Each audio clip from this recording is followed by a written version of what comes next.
Bueno, increíble entrevista de la Catuar. Vamos a ver un fragmento porque ha estado hablando con Juan Pablo Guanipa. Ha conseguido una gran entrevista, una gran exclusiva. Vamos a ello. Como os digo, yo os animo que vayáis a suscribir a su canal, se llama La Catuar, y que lo veáis completo. Pero bueno, en este episodio número 20, hablado sin máscaras con La Catuar, Juan Pablo Guanipa, después de su excarcelación. Vamos a ello.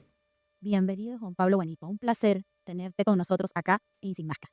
Muchísimas gracias, Jessica. Aquí estamos para conversar y para ver cómo logramos que todo lo que está pasando en Venezuela pueda desencadenar en una elección y en la posibilidad de que el país se reencuentre con la democracia.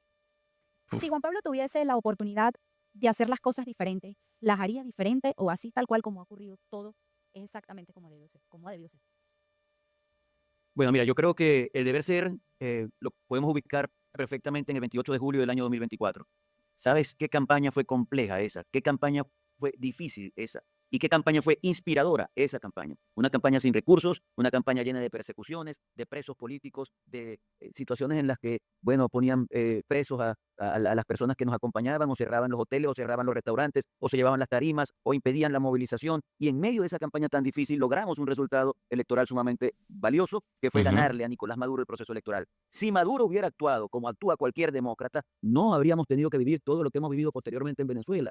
Todo lo que ha pasado en Venezuela tiene que ver con la actuación de Nicolás Maduro, que desconoció el resultado electoral y que, bueno, que nos llevó a una situación como la que conocemos los venezolanos. No solamente desconocer el resultado, sino detener a miles y miles de personas por el solo hecho de protestar o por el solo hecho de exigir el respeto a sus derechos. Entonces, ¿qué debió pasar en Venezuela? Que debió respetarse el resultado electoral del 28 de julio. Exacto. ¿Por qué ha pasado lo que ha pasado en los últimos tiempos? Sencillamente porque Maduro tenía que saber que lo que hizo no iba a quedar impune y que iba a haber actuaciones que iban a tratar de revertir lo que él había hecho, y pasó lo que pasó. ¿Que es lo mejor lo que pasó el 3 de enero? Yo soy de los que piensa que eso no debió pasar, pero Maduro dio pie a que eso pasara. Esa es mi opinión. Pero me refiero al hombre, más allá del dirigente político. Por ejemplo, porque todo tiene un precio, es decir, la política, estuviste encarcelado, alejado de tu familia, perdiste a tu esposa. ¿Cambiarías en algo la lucha que has llevado a cabo por Venezuela? ¿Harías algo, lo harías de manera diferente? Bueno, ya eso es otro asunto. O sea, yo creo que en la vida Es que, política... claro, como siempre decimos, a toro pasado es muy fácil hablar, pero las cosas han sucedido como se ha ido pudiendo. Claro, si nos dijeran con una varita mágica, oye, va a suceder esto, va a suceder lo otro, no hagas esto, no estés allí tal día que te cogen. En fin, pues claro que evidentemente no serían las cosas iguales. política y en la vida personal se presentan situaciones, se presentan realidades, se presentan hechos. Y bueno, en mi caso, sí es cierto, nosotros en mi familia hemos vivido muchísimas cosas complejas y difíciles en los últimos 2 años. Pero a mí me corresponde dar una pelea en favor, primero, de mantener a mi familia unida, pero también de lograr que el país pueda salir de la situación que está viviendo.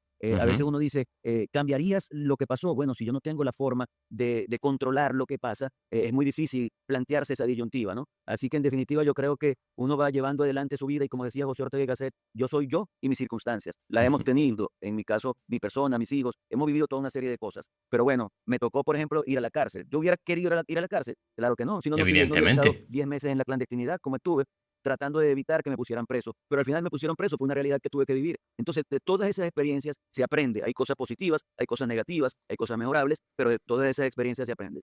¿La cárcel lo cambió? No, yo diría que yo soy el mismo Juan Pablo Guanipa, pero evidentemente que hay algunas cosas que uno puede decir que bueno, que quizás han cambiado, ¿no? Yo, cuando entré a la cárcel, lo primero que hice fue decirme que yo no podía, bajo ningún concepto, sucumbir en esa cárcel. No podía amilanarme, no podía deprimirme, no podía derrotarme en la cárcel. Entonces, hice una serie de cosas para tratar de mantenerme activo, vigente, para superar las cosas negativas Mentalmente, que yo estaba claro. viviendo. No fue una cárcel fácil, lo he comentado. Los primeros 21 días fueron lamentablemente de terror. El hecho, por ejemplo, de no bañarme durante 21 días, de tener dificultades porque no tenía sino un colchón de 1 pulgada, un baño que no tenía water, que no tenía regadera, que no Madre tenía mía, lavamanos, sino lo que tenía era un hueco y un balde. Eso no es una forma de vivir, ni siquiera para una madre persona mía. que está preso, y menos preso sin haber cometido ningún delito. Bueno, no tenía... Exacto, preso sin haber cometido ningún delito. Pero vamos, como dice él, en plan derechos humanos, ningún preso se merece eso. Es decir, ya está privado de la libertad. Hombre, tampoco vamos a darle una bañera, un jacuzzi, pero evidentemente por lo menos una bañera normal, un baño normal y, hombre, un colchón de 1 pulgada, ya eso es mala leche, ¿eh? tenía cobija, no tenía almohada, había mucho frío, me mataban los zancudos, o sea, toda una serie de cosas que obviamente no son un hábitat adecuado para estar, pero yo pude, bueno, superar esas cosas, pues, y lograr echar hacia adelante. Qué ¿Hubo en bueno. algún momento tortura? Recupera tu Ojo, independencia y ojo. Pregunta si lo han torturado, ¿eh? No sé lo que va a decir, ¿eh? José, Si tú llamas tortura Descrito, a lo eso, que te ha descrito es un tipo de tortura. exactamente. Si tú llamas Eso es. tortura a que me pusieron electricidad o que me pusieron una bolsa en la cabeza, esas cosas no pasaron. Ahora, evidentemente que todo lo que yo viví en los primeros 21 días en la cárcel se podrían considerar tortura. Claro. ¿Por qué cree que lo aislaron? Que lo detuvieron y lo tenían solo. Por ejemplo, ¿por qué no fue al helicoide, donde estaba la mayoría de los presos políticos? Bueno, fíjate tú que cuando yo voy a la audiencia de presentación, que fue el otro día de mi detención, Él era como el el líder. juez decidió que yo iba al helicoide. Y yo preparé mis cosas para irme al helicoide. Eso fue un día sábado. Pasó el sábado, pasó el domingo. Yo dije, bueno, será porque es fin de semana. Y pasó el lunes y todavía estoy esperando que me manden al helicoide. Eso nunca pasó. Es decir, ellos decidieron tenerme allí, en la sede de la Policía Nacional Bolivariana, en Maripés, aislado. Yo sé que en el helicoide hay celdas para 15, 16, 17 personas, pero en mi caso, yo estuve solo en esa celda y no sé cuál razón tuvieron ellos para tratarme a mí de una forma distinta como trataban a los presos políticos que estaban en el helicoide. Ellos vivieron su realidad, yo viví una realidad distinta. Ya. En algún punto se dijo incluso que eso pasaba porque el régimen le temía, tenía su personalidad, la manera de poder envolver a la gente, pero hablo de envolver en el buen sentido de la palabra. Bueno, lo vivimos, Ujú. recientemente excarcelado, se montó en una moto y empezó a recorrer toda la capital, que lo llevó a menos de 24 horas a volver a ser detenido porque eso representa definitivamente un peligro para la dictadura. ¿Cree que por ahí pudieran haber ido los tiros?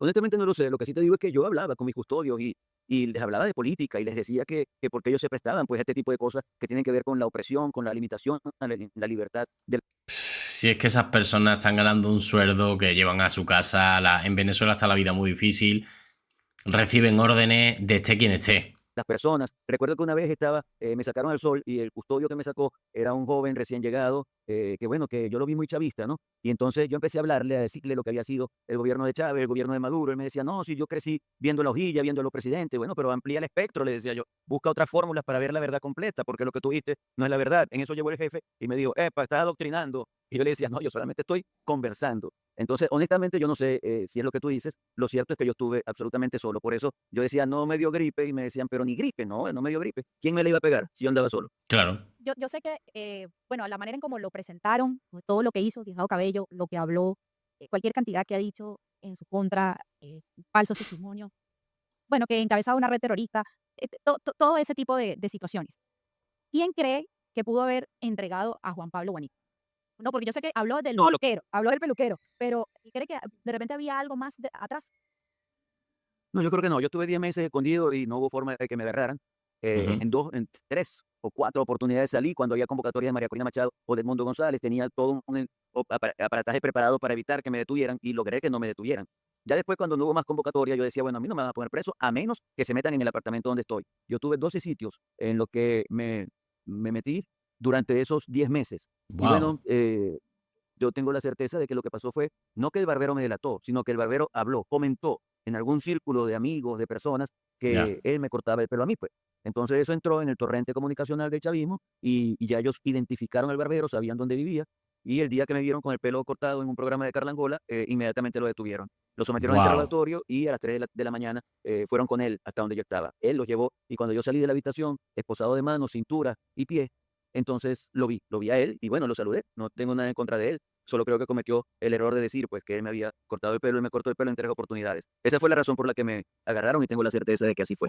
De hecho, en la primera entrevista que da en A ver, al final el peluquero le pasa lo mismo, ¿no? Al peluquero, yo me imagino que si saben que tiene un peluquero, los habrán. No creo que haya sido así exactamente, sino que habrán preguntado a todos los peluqueros de por aquí y de por allí. Él se habrá venido un poco abajo, lo habrán amenazado en plan, oye, si no nos dice que tú has sido el que le has cortado el pelo y nos dice dónde está, si nos enteramos que has sido tú, vas preso de por vida, claro. Con ese miedo, pues el hombre pues lo delataría, ¿no?